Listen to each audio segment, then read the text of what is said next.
"And I won't marry her," the groom spat, and the church went silent. The noon sun beat through the stained-glass window of Dry Creek Chapel. Dust swirled in slow motion, golden and cruel in the light. The small crowd held its breath, ranchers, townsfolk, 2 drifters by the door. Everyone stared at the girl. Her name was Clara May.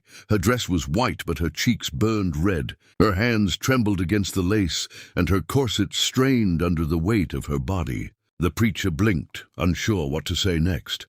The groom, a tall man named Simon Hale, dropped the ring on the wooden floor. It bounced once, rolled near her boots, and stopped. No one moved, not even the flies near the windowsill. Outside, a wind rose from the plains. It carried dust and judgment through the open doors. Then came the scrape of a chair. A cowboy stood, quiet, weathered, hat in hand. He'd been sitting at the back, like most drifters do when they're just passing through. His boots were worn, his coat faded from the sun. His name was Eli Granger, though few remembered it then. He walked slow to the front, every step echoing like a heartbeat. People whispered. Someone muttered, "That's Eli, the ranch hand from Bitter Creek." Eli stopped beside Clara. Her eyes lifted, afraid, confused, tearful. He looked at her, not at the preacher, not at the crowd. "Just her," he said softly. "If he won't, I will." Gasps rippled through the room like wind over grass. The preacher stammered, unsure if it was jest or mercy. Clara's lip quivered. Her fingers clutched the handkerchief her mother had left her, soft, embroidered with a tiny blue star. Eli reached down, picked up the dropped ring, and held it in his palm. It glinted weakly in the light. No one spoke. Outside, a horse neighed, impatient. The preacher's hand shook as he asked again, "Son, are you certain?" Eli nodded once. "She deserves better than shame." That was all. The words hung heavy, real. The groom, Simon, laughed, high and bitter. "You'll regret it, cowboy," he said. "She ain't fit for a man like you." Eli didn't answer. He just placed the ring gently in Clara's hand. The church bell outside struck once, then again. The wind whistled through the open door, and under that harsh, beautiful sunlight, Eli Granger married the woman everyone had turned from. The ceremony was short, awkward, the witnesses reluctant. But when they stepped out into the brightness, something quiet changed. Eli took her hand, not out of pity, but peace. Clara's eyes were wet. She whispered, "Why did you do that?" He shrugged. "Because no one else would." The answer wasn't romantic. It was true. They walked down the dusty street, past the saloon, past the general store, past all the faces that pretended not to stare. Her white dress brushed the dirt, and the sound of their boots filled the air, slow, steady, human. At the livery, Eli lifted her onto his horse. His hands were gentle, like he'd done it 1,000 times before. He didn't know what tomorrow would bring. Mockery, hunger, a storm maybe. But something inside him felt right for the first time in years. Clara looked down at the ring, glinting weakly on her finger. It was too small, but it fit just enough to stay. Behind them, the church doors closed with a heavy creak, and for a brief, trembling moment, it felt like Grace had visited Dry Creek. "You don't owe me anything," she whispered, but he already did. The road out of Dry Creek was quiet that afternoon. Heat shimmered on the plains, and the air smelled of dust and horse sweat. Eli's mare, a bay named Juniper, carried them both at a slow pace toward the far hills. The white dress trailed like a torn flag in the wind. They didn't speak much. Words were too heavy. The town's laughter still rang behind them like echoes from a bad dream. Eli had married her without a home to offer. His ranch, what was left of it, sat half-broken near the Bitter Creek. He hadn't seen it in months. Fences were down, cattle gone. A man who spent his life in other people's barns didn't expect to keep much of his own. When they reached the old gate at dusk, the hinges moaned like ghosts. Clara sat still in the saddle, looking at the small cabin on the ridge, smoke-stained, lonely but standing. Eli dismounted, tied the reins, and offered his hand. She hesitated before taking it. Inside, the cabin was simple. One table, one bed, a cold stove, and a shelf with a small wooden carving of a horse. He'd made it long ago when he still had faith that time healed things. That night, he stoked the fire while she changed behind the door. Her wedding dress hung over a chair, its white edges grey from the trail dust. He handed her a blanket. She took it without looking up. "I know what folks will say," she murmured. "They already said it," he replied. Silence settled between them. Not uncomfortable, just true. Through the cracked window, moonlight spilled across the plains. Coyotes called from far ridges. The firelight flickered against Clara's face, softer now, gentler. For the first time that day, she smiled. Barely. "Do you always save strangers?" she asked. Eli looked at the flames. "No, but sometimes you see someone who's been left too long in the cold," she nodded. Her fingers brushed the little blue star handkerchief again. "My mother used to say the same," she whispered, before she passed. They didn't sleep much. The wind kept talking through the cracks, but by morning the sun rose gold over the dry creek bed, and for a moment everything looked possible. In town, gossip bloomed like weeds. Simon Hale, the man who'd left Clara at the altar, sat in the saloon with a drink he didn't need. He laughed when he heard she'd gone off with the ranch hand. "Let the drifter feed her," he sneered. "She'll crush his horse before winter." But even he couldn't shake the image. Eli, standing tall beside her, like the world hadn't broken him yet. By the third day, Eli rode to town alone for supplies. He heard the whispers, "Pity marriage, mad cowboy, fool." He ignored them. But when he left the store, a small boy ran up and handed him something wrapped in cloth. "Mister," the boy said, "someone told me to give you this." Inside was a small silver ring. Clara's, the one she'd dropped when the first groom refused her. It had been found near the church steps. Eli held it for a long time, watching how it caught the light.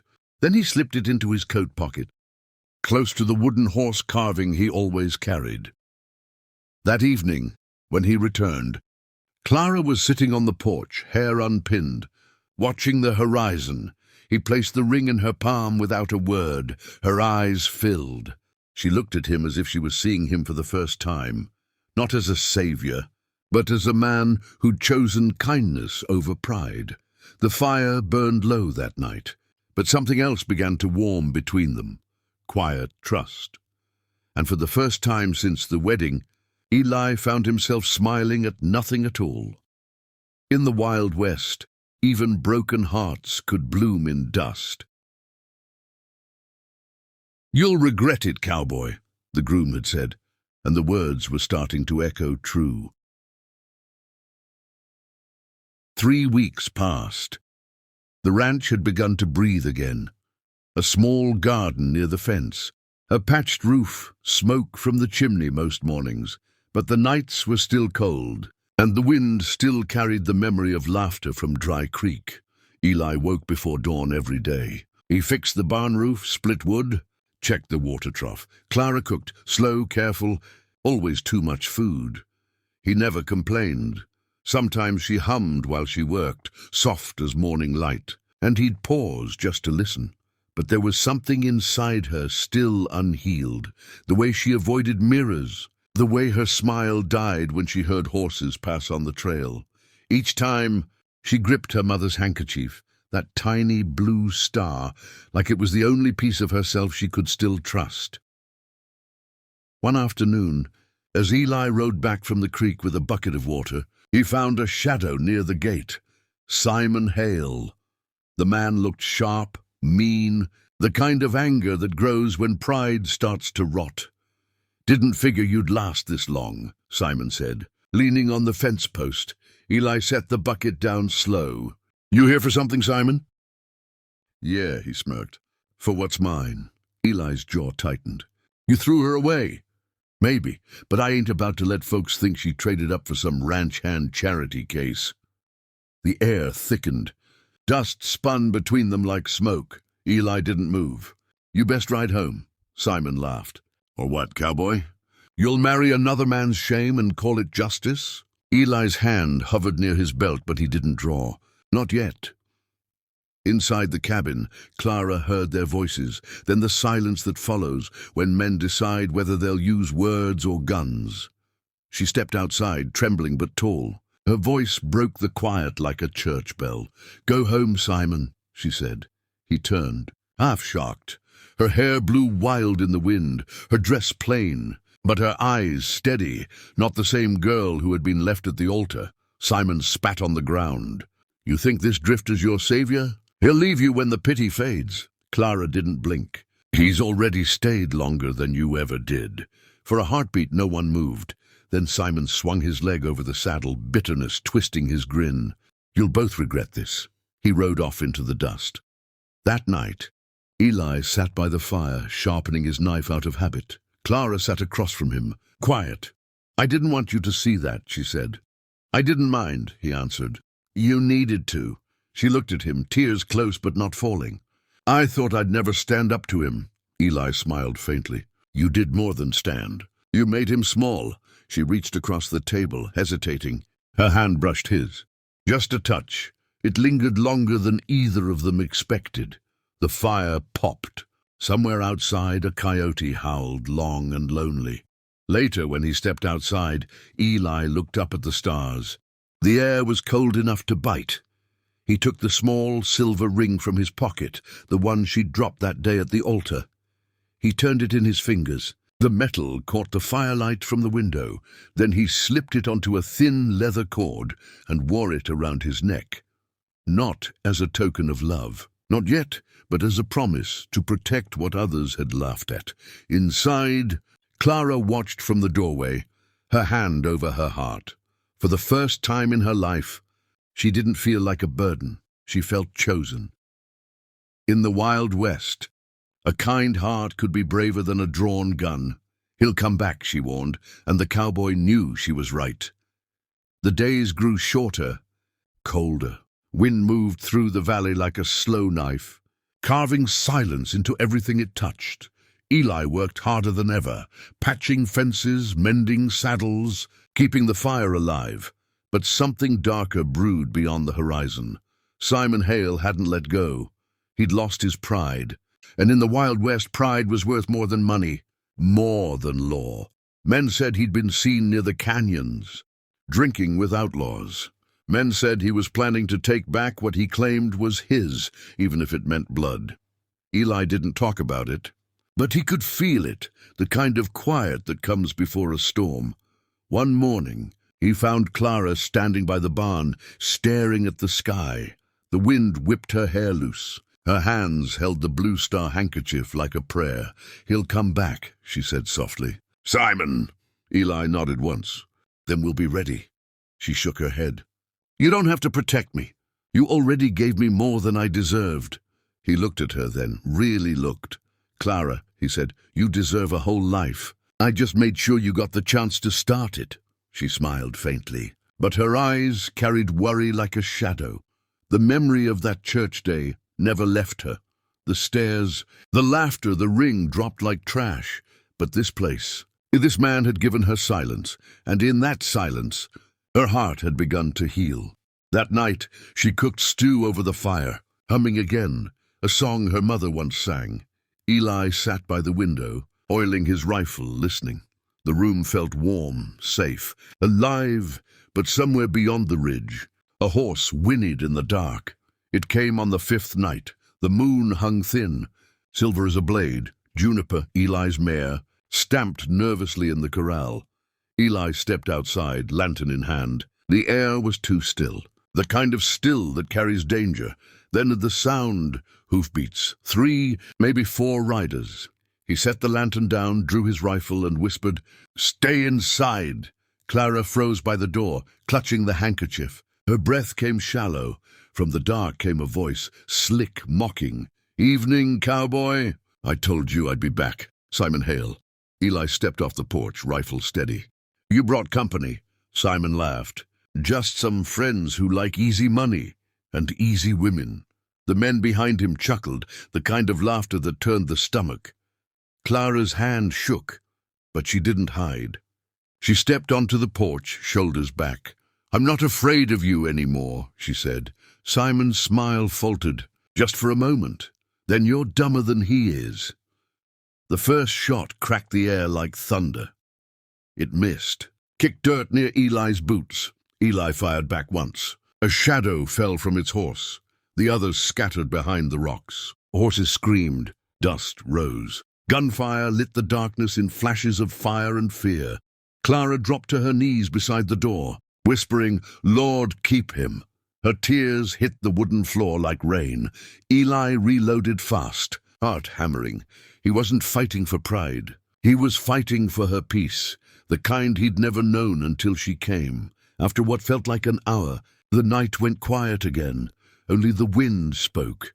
He found Simon lying near the corral, wounded, gun fallen, pride shattered. "Should have left it alone," Eli said. Simon coughed blood, eyes wide. She's not worth—" Eli cut him off, calm and cold. "She's worth more than you ever were." Simon's eyes flickered once, then went still. When Eli turned back toward the cabin, Clara stood there in the doorway, tears shining in the lantern light. She ran to him, hands trembling as they touched his coat. "You're bleeding," she whispered. He smiled through the pain. "Just a scratch." She pressed the blue star handkerchief to his shoulder, and the blood soaked through slow. They stood there under the cold sky, two broken souls who had chosen mercy over pride, and found something like love in the ruins of it all. He lived, but the quiet afterward was harder than the fight. The gunfight ended, but the echo stayed for days. Eli's wound was deeper than he'd admitted, not just a scrape. The bullet had grazed his shoulder, carved muscle, left him weak and feverish. Clara spent 3 nights without sleep. She boiled water. She cleaned bandages. She whispered prayers her mother once whispered over sick lambs in spring. Outside, the world was calm, too calm. The wind blew through the cottonwoods. The creek trickled low. Coyotes kept their distance, but a house where a man fights for your name does not return to ordinary silence. Something had changed between them, something quiet, tender, and frightening. Eli woke on the 4th morning, breath slow, skin pale. Clara was sitting beside him, hand over his half asleep from exhaustion. He looked at her for a long time before speaking. "You stayed." She opened her eyes. "Of course I stayed." His voice was rough. "You could have run, found someone better." Her face tightened, but not in sadness, in clarity. "No one ever defended me before," she said. "No one ever stayed. Not when I was small. Not when I got bigger. Not when I tried to hide it. Not when they laughed. Everyone saw me like something broken." She took a slow breath. "But you saw me in the place where I was left. And you stood with me there." Eli swallowed hard, because her words hit somewhere deep. Somewhere he didn't speak about. He remembered another face, a woman he'd once loved. A winter night, a sickness no doctor could treat, her hand slipping away. He'd carried the hurt ever since, like a shadow in his coat. That was why he'd sat at the back of that church. He wasn't looking for love. He was just trying to live without, remembering what he'd lost. Clara touched his cheek. The gesture was soft, unsure. "Eli," she whispered, "you don't have to be alone anymore." The fire crackled. The sun warmed the wooden floor. His eyes closed, not from pain, but relief. News of the gunfight spread, as news always did. Some called Eli a fool with a savior complex. Some called him a noble man. Most just said he married her and then bled for her. But something else traveled with the story. Something surprising. No one mocked Clara anymore. Not in the general store, not in the saloon, not in church. People stepped softer around her. Now, not because they feared her, but because they finally saw her. She attended Sunday service alone while Eli healed. The same pew, same preacher, same sunlight across the window. No one whispered. No one stared. The preacher spoke of mercy that morning. how it wasn't weakness, but the strongest rope ever thrown between two souls. Clara's hands folded in her lap. The ring Eli gave her, the one Simon had thrown away, glinted faintly in the light. When she returned to the ranch, she found Eli sitting outside, weak but awake, watching the valley. She sat beside him. Their shoulders touched, slightly. Gently, it felt like the first warm day after a long winter. That evening, she read aloud while he rested, simple stories, ranch ledgers, anything with words and breath. He listened not to the meaning, but to the sound. Her voice was becoming home. When the lamp burned low, he reached, slow, tired, and let his hand rest over hers. Not accidental this time. Chosen. In the Wild West, sometimes love didn't come like thunder. Sometimes it came like dawn, quiet, gentle, and certain. Love didn't arrive all at once. It arrived like rain in a drought, slow and saving. Spring came early that year. The snows melted off the Bitter Creek ridge, and wildflowers pushed up through the dry earth like a promise kept. Eli healed slow but steady. Clara stayed close, not hovering, not smothering, simply present, which is a rarer kindness than most folk know how to give. By April, he was back to chopping wood, though he favored his left side. Clara tended the small garden she'd planted. Potatoes, beans, onions, nothing grand, but everything grown from her own hands. Sometimes they worked in silence, sometimes they talked, and sometimes they just existed near one another, as if that alone was enough. One evening near sunset, Clara found Eli sitting on the porch steps, looking out toward the reddening sky. His hat rested on his knee, and the leather cord around his neck held the silver ring, the one that had once rolled across the church floor. Next to him, on the porch rail, was that small carved horse, the one he'd shaped years ago when loneliness was his only company. Clara sat beside him without asking. He didn't speak for a long time. Finally, he said, "I carved that after my wife passed. I kept it so I wouldn't forget what love looked like." Clara's breath caught, not from jealousy, but understanding. "I didn't marry you out of love," he continued. "I married you because no one should be abandoned like that. I just didn't know I'd start caring like this." The air stilled, wind hushed, even the crickets seemed to hold their breath. Clara didn't cry. She just looked at him openly, gently, bravely. "Eli," she said, voice steady, "I didn't expect love. I just wanted a place where my heart didn't hurt every time someone looked at me." She touched her palm to her chest. "And here, it doesn't." He turned to her then, really turned, his eyes not pitying, not grateful, not uncertain, just warm. He lifted the carved wooden horse, placed it in her hands. "Then this belongs to you now. I don't need it to remember anymore." Clara held it, fingers trembling. Then he slipped the ring from the cord around his neck. Not rushed, not dramatic, just honest. He took her hand, the same hand that once shook under shame, and slid the ring gently back where it had first been meant to go. It fit, imperfect and perfect all at once. She didn't sob, she didn't faint.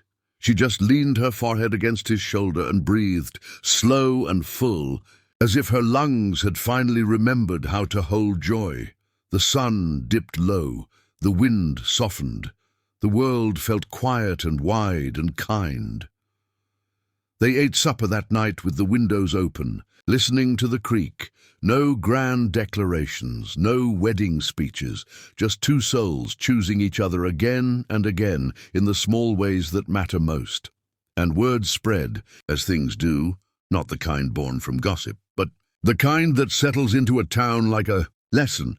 No one spoke poorly of Clara anymore, not because they feared Eli's gun, but because they had seen something rare. Mercy turned into love, love turned into life, life turned into peace. In the Wild West, guns built legends, but kindness built homes. Moral whisper: sometimes the bravest thing a person can do is love someone the world has already decided to overlook. Would you like a new story in this vein, or should I come up with a new title? Subscribe to Wild West Whispers.